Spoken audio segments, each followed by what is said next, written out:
I want to thank you so much for coming tonight to the fundraiser. The members have taken so much pride in being able to donate and give something back to the park. And you coming tonight to invest in their artwork and to pay for their projects means a lot to them. It's very important to our members that they be able to contribute and give back. They have so little, and so being able to come to the park and make something and then donate it and know that that money will be used to go back into the park gives them a great sense of pride and accomplishment. A lot of them have said that once they begin to work on a project and once they began to do the artwork and participate in the classes that are available, that they're able to find things in themselves that they didn't know was there before. And when they find those things in themselves, then that encourages them to think, I can do more. I can do more than I've ever done before. I can do more than this. And it's given many of them the confidence to break out of that cycle of homelessness and to find jobs, and many of them have even found places to live. So we hope that through the video, you will hear the members' hearts and you will see from their perspective what the park is and what the park does on a daily basis. Whenever we shot the video for this first fundraiser, we really wanted just to strip it down and just to make it as real as possible. We didn't want it to be a movie production or a show, so there was no scripted questions. Valerie just asked them what came to her head, and they gave their true, honest answers. We wanted you to see the people that we see every day and to see them in the way that we see them. And so the video may be basic, but it's an honest look at the park, and it's an honest look at the members and who they are and where they are. Okay, let's start with, start with you. Tell us your name and how long you've been in Amarillo. Okay, my name is Reuben Norton. I've been in Amarillo since Christmas Eve of 2013. Okay, and where were you before you came to Amarillo? All over Texas. I'm a 20-year roofer. That's what I used to do for a living, and now I'm a kitchen manager, kind of stay at home dad. I try to settle down here in Amarillo. Believe it or not, I've never lived in a city longer than 6 months for like 8 years until I came to Amarillo. Okay, I'm Leslie. I've been in Amarillo about 4 years. Came from White Deer, Texas. That's where I raised my children and ended up in Amarillo. Plan to stay in Amarillo. I'm Julie Dawson. I've been in Amarillo since January 2nd, 2015. And actually, I've been all over. I'm Ronald Bassford, and I've been here for 12 years. So how long have you been homeless, Ron? I don't know, off and on for, about 5 years. Okay. What about you, Julie? 2009. So you've been homeless since 2009? Yes. Okay. In various places, living with friends here, living with friends there. 3 years. Okay. After a 20-year divorce. Marriage and then divorce. Never been homeless before, so I'm not real sure, about resources and that sort of thing. And I would imagine being homeless was something you would never thought would happen to you. Absolutely not. So tell me about that. It was really hard. I lived at home for 20 years. I'm married for 20 years and never dreamed I'd be homeless. And it's really hard to be homeless. But the kindness of the people make it easier. What led to your being homeless? The divorce. I couldn't afford the house. I got the house in the divorce, but I could not afford it. Okay. So. Okay. What about you, Reuben?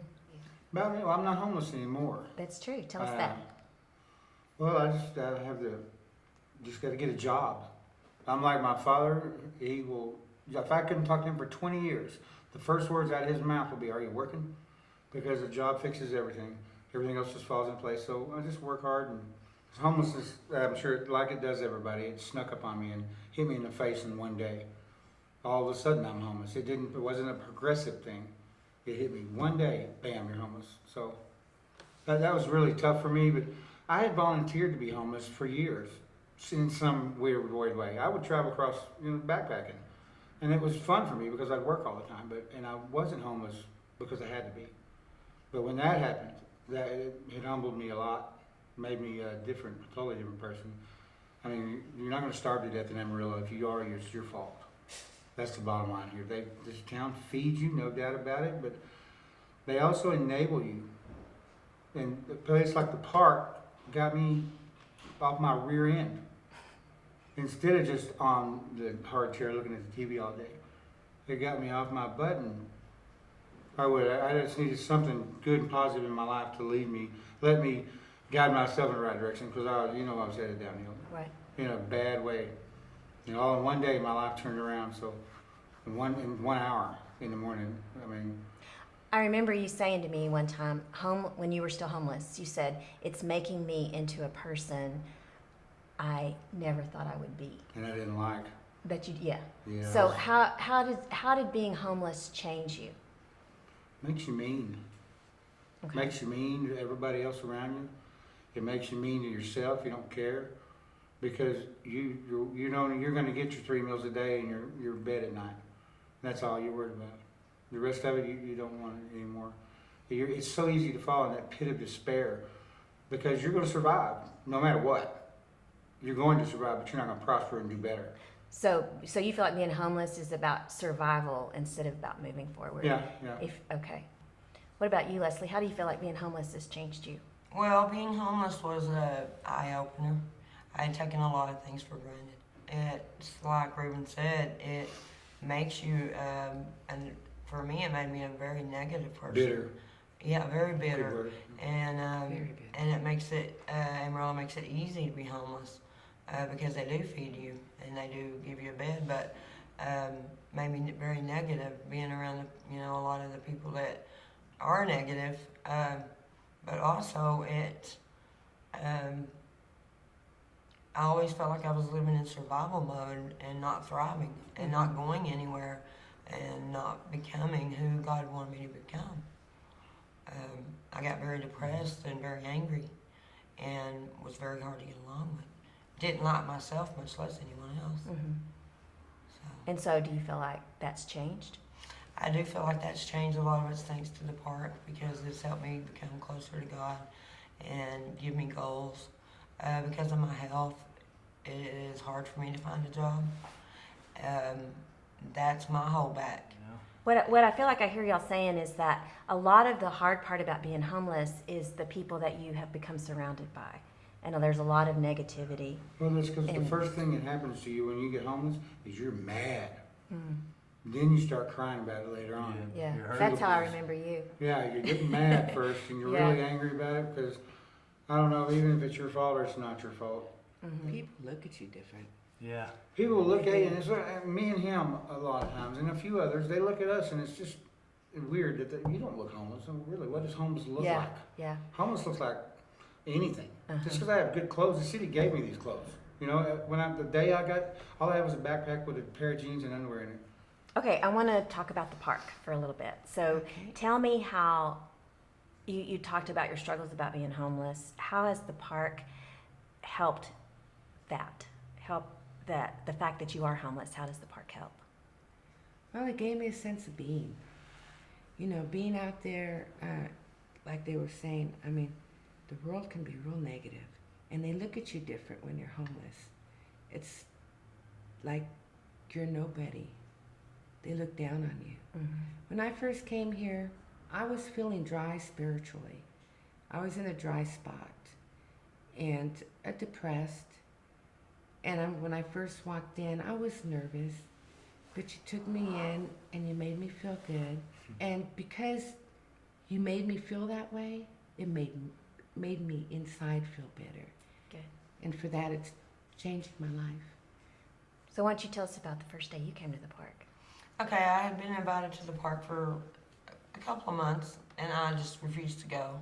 I don't know why. But finally, one day, I decided I wanted to come, and you came to me, and you sat down and started talking, and I thought, I don't want to sit here and answer questions. I want to be left alone or whatever. But then I chose to come back the next day. And when I did, you remembered my name, and that made me feel very special. And I told you over and over, I'm not crafty. but I didn't want to sit here and do nothing all day.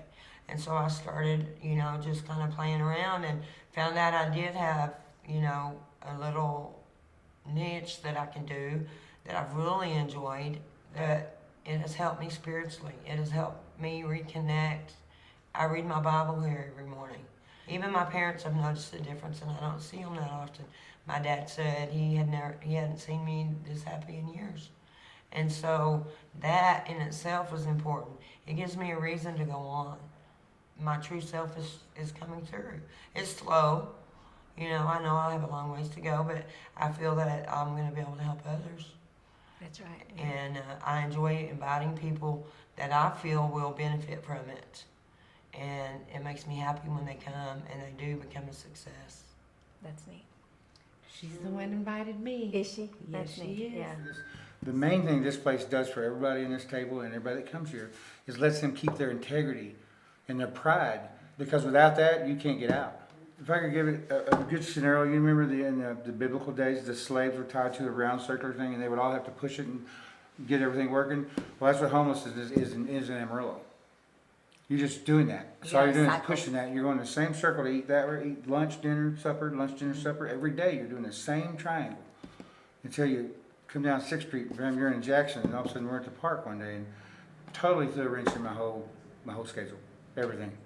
We one of the things that we believe is that the park helps break what you're calling the cycle Monotony, yeah. of homelessness. So, Leslie, how would you say that the park does that? How does it break that cycle?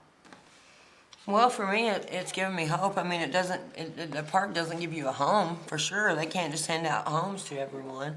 But it gives you the hope and the energy, the inspiration to go out and do what you need to do so you can get out of the homelessness, so you can get away from the depression and break that triangle he's talking about. You know, we have classes and it doesn't matter what you do, what type of, what I'm amazed at is the types of talent that are here. And watching the types of talent alone can help break the homelessness. Yeah. Because I think some people can move on from here and do really something great with their talent, with their lives. So Julie, tell me how you feel like, or if you feel like the projects make a difference. The projects that we work on in the gosh, classes. I love the projects. I mean, there's still a lot I have to do, and I look forward to it. I'm never painted in my life, and everyone said that I had a talent, that I can paint. And you know, that's a good feeling in itself, knowing that you didn't know you had something inside, and to come to a place like this, all of a sudden something shines that you never knew you had. You know, so you get to know yourself. Yeah. So do you feel like the project, you talked a little bit about how the projects helped you learn things about yourself and gain more confidence in your abilities and in yourself. What do you think about, how have the classes helped you? Well, it's amazing, the classes, how much a lot of us have in common. But not only that, how much I learned from the classes. And my favorite is Royce's Bible study class. Because he teaches it on a level that I can understand it, and he's showing me that through God's Word, through the Bible, that I am important, and I always felt condemned. And so for the first time in 45 years, I actually feel like that I am loved and I am one of God's children, and that he does have a plan for me. So, okay, I'm going to just kind of leave it open. Is there anything anybody would like to say about yourself, about the park? Anything I'd like you'd like to to say add? something about you, Valerie. Okay. You're a very inspirational person. You're very much so. And you've brought me a long way. I mean, look at this place that you made for homeless people. When they came in, they didn't feel anything about themselves, or probably anybody else. And then we come into these walls, and you make us realize that, like Leslie said, we are somebody. You know, we're not just out there with our heads down. You help us lift our head up and make us feel good about ourselves and the people around us. That's one of the things I love the most about the park, is getting to know you. That it gives us time to do that. That when you come to the park, there's time. There's time for the conversation like you talked about, and there's time to get to know each other. And that's my very most favorite thing. We're not in a rush. One of our members the other day said that it seems like people leave their masks outside when they walk in the door. It's those small changes that we get to watch that become big changes. And a lot of people have a definition of success as, oh, so-and-so got a job and they got a place to live. And that's true. A lot of them have found jobs and a lot of them have found places to live. But success is so many different levels. Success is the ones that have come and wouldn't even have a conversation and now are confident enough to engage and be social and to join in on the classes. We even have some of them that are leading classes. That's success. We see success on many different levels every single day. And so I hope that this video and you having the opportunity to actually hear the members and hear their stories and hear why they come to the park and hear what they love about the park, but more than anything, how the park has changed them. And like Robert said, it is truly miraculous for us to get to watch even a person change from the time they walk in the morning until the afternoon. Their countenance changes, their spirit changes. They become different in just a short amount of time. And giving them value through relationship, our volunteers are amazing at that. They're so good at listening. And not only do they listen, but our volunteers have helped many of our members to move on to the very next step in their lives and to find the next level of success. Whenever we shot the video for this first fundraiser, we really wanted just to strip it down and just to make it as real as possible. We wanted you to see the people that we see every day and to see them in the way that we see them. And it's an honest look at the park, and it's an honest look at the members and who they are and where they are. Why don't you tell us your name Chad, and how long have you been in Amarillo? since November of '94, off and on. Okay. CJ, what about you? I just said your name. I'm CJ, Sorry. and I have been in Amarillo a year and 3 months now. What about you? My name is Tim Lechner, and I've been in Amarillo since December 14th, 1975. Is that when you were born? It is. So, tell us your name. My name is A-Rad. Okay. And Arad, how long have you been homeless? How long have I been homeless? Off and on for the past 3 years. Okay. Kind of tell us that journey. How did you become homeless? I came back to Amarillo from Austin, Texas to help my sister with her baby. And I made some poor choices, and because of those choices, I ended up going to the Salvation Army for the first time. And it was just like a endless cycle. I would go to different people's houses and stay. I even tried going back to my sister's house and always ended up back here. So, how long have you been homeless, Jed? Since the beginning of this year. Okay. Yeah. What happened? What happened? That brought you to homelessness. I just, I was going through something, and I finally just kind of blew my top, at my job, and lost my job, and then I left Amarillo, and I just kind of, I had to go, find myself again, and then I'm just definitely not trying to fall into the system. I'm not trying to do that. I've been having a hard time, and this has really been good for me today. It really has. And we hadn't even started yet. If you remember, whenever we were doing the Discovering Your Identity, when I said I'm Chad and I have a big heart, or my heart's too big, I wasn't. That's totally that's my biggest weakness. Someone in my life that I shouldn't be with because they're just dragging me down, and I just keep on loving them no matter what they do. Mm-hmm. You remember me telling you that I wish the park was here 10 years ago? Mm-hmm. There's people out there that didn't get this chance. Okay, CJ, kind of I know you're not homeless right now, but you were until just recently. Yes. What happened that made you homeless, that brought you to homelessness? my choices of where I chose to live, I wanted to get out of the environment that I was in and be in a safe environment. And I chose Amarillo so that I was away from all the negativity in my life.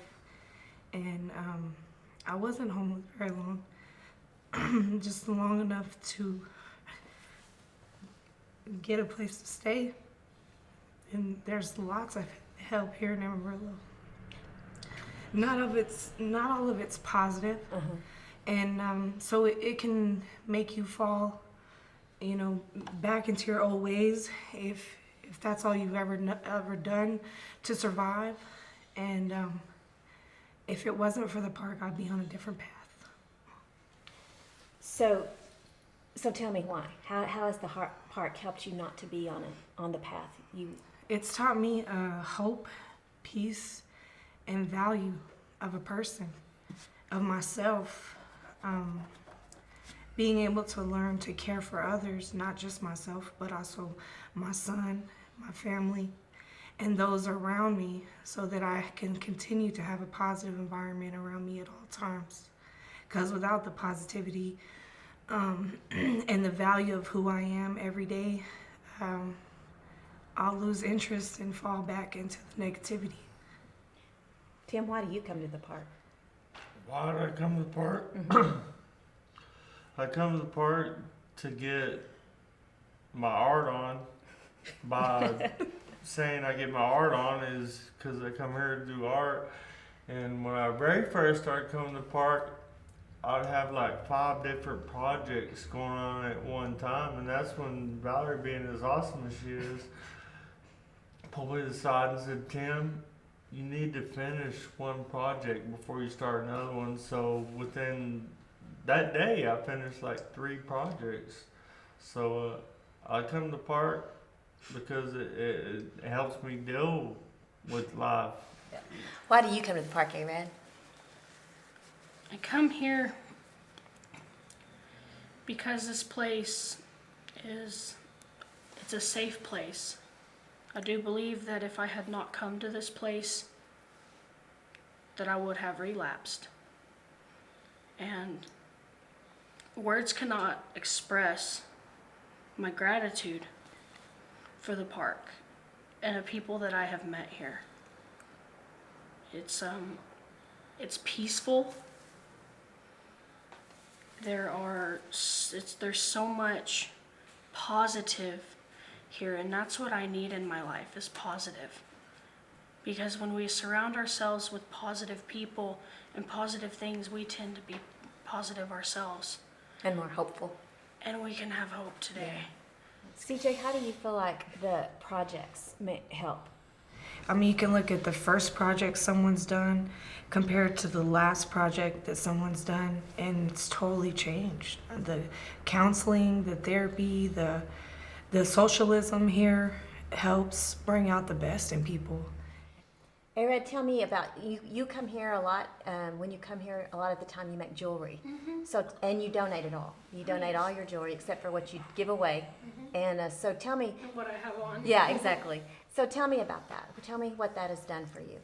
It's therapeutic for me because when I sit in my normal spot and I listen to the music and sing along with the music and make the jewelry, it's so therapeutic and it's peaceful, and I can envision what I'd like to make in my head. I envision what I want to make and then bring it to life.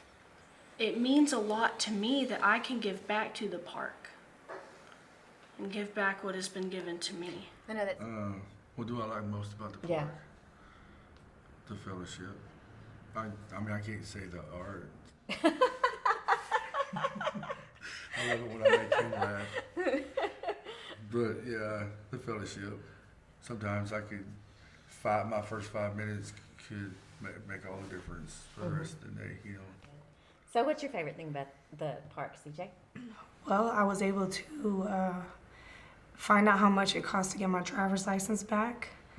I was able to work on what kind of job I would have and actually start that job. And also be more part of the park. it really did help you get involved. Yeah. That's good. Okay, A-Red, what would you say is your favorite? I think that the fact that I can come here and be around good Christian people. Seriously, it has been such a blessing in my life because, I mean, I was trying to get balance in my life. I would go to AA meetings all day, every day, and sit up there, and I had no life. Mm-hmm. One thing that the park has given me, and I really enjoy, is that I have balance now. How would you describe the park to someone else? But I would describe it as a good place to be with nothing but positive energy. It opens your eyes. I say it's a community center for not just the homeless, but people in general who are trying to get back into the community. Because some of us fall short of a job, a place to live, a new car. We all need some kind of resource for something. How do you describe the park to other people, A-Red? What do you say about it? When I first came here, I called it my arts and crafts place. I did, and now I tell people it is a place that I go in order for me to get my fix of positivity. And I describe it as a place where I can get closer to God, because that is something that I've noticed in a month that I have been coming here, is I feel closer to God. Right? This place has God all over it. It does. And that's what I tell people when they ask me about it. That's what I tell them, is this place has God's hand in it. It really does. Well, it's true. We wouldn't be here without him, that's for sure. No. So, okay, so is there anything you would like to just say? I mean, about yourself, about the park? Is anything you would like to just talk about? Or I'm hooked on the park. I mean, like I said earlier, that balance in my life. You do not realize what you have done in my life, and what you have done, not only for that, but for my sobriety. I was starting to draw away from God there for a while, and I don't want that. And when I came here and I see everything He's doing, because I was very, very blind to what God has done for me in my life. I didn't see it. And when I walked in here and I see this, and then blinders, they come off, and I can see the beauty of what He has done and what He's doing in my life, not only at the park, but in my attitude. In me, He's changing me to be a better person. do you feel like the park makes you stronger? I feel like the park puts something to look forward to in my life. I am a lot more upbeat. I'm a lot more positive. I'm a lot more easy to get along with, because I am allowing God to work in my life, and God is using the park. God is using you and Robert. Amen. That's cool. That's good. I am. I'm really, really grateful for the opportunity to know you, and you've taught me a lot, and you've done a lot for me. And so I want you to know that I'm glad the park has meant something to you, but it's changed me just as much too. So I'm glad we get to be here, and I'm glad we get to know each other. I'm grateful for that. What happens at the park on a daily basis is so very powerful. And in many ways and on many days, we're very overwhelmed by what happens and about the changes that we see happen in the lives of the people that come here. And when we first came up with this idea just a little over a year ago, we knew it was a good idea, and we knew that it was a God idea, but we didn't really understand how effective this idea would be. So even though it's different than we envisioned, it's actually better. I'd never dreamed that it would work this well and that you'd see that much change that quickly. And like I said before, it's just the behavior, the attitude, the respect that they show the park, the way that they want to help us. I mean, it's funny to watch them finish a project and come hand it to you like it's a big bar of gold and say, this is for the fundraiser.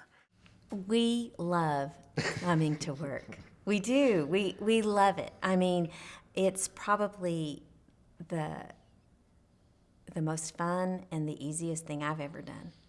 It's such a joy, and we're here all the time, and we're here every day, all day long, and there's no other place I'd rather be. It is so wonderful, all the people we've met, all the relationships that have been built, and yes, people do go, they get jobs, and they move on, and that's our purpose, and that's our goal. But they've enriched our lives in the process. We've gotten to know them, and they've shown us themselves, and they've given us a little bit of themselves along the way, and we in turn have been able to give ourselves to them as well. And these relationships are strong, and these relationships are established, and we are so grateful, and we are so excited to get to be a part of the park, to have been a part of creating it and making a place for them to come during the day. And we are honored, so honored and so excited to get to be a part of it. And we thank you. We thank you in advance for making the park successful. We thank you in advance for changing your community and bringing lives into fulfillment and to success and to helping people become who they truly were meant to be all along. Thank you.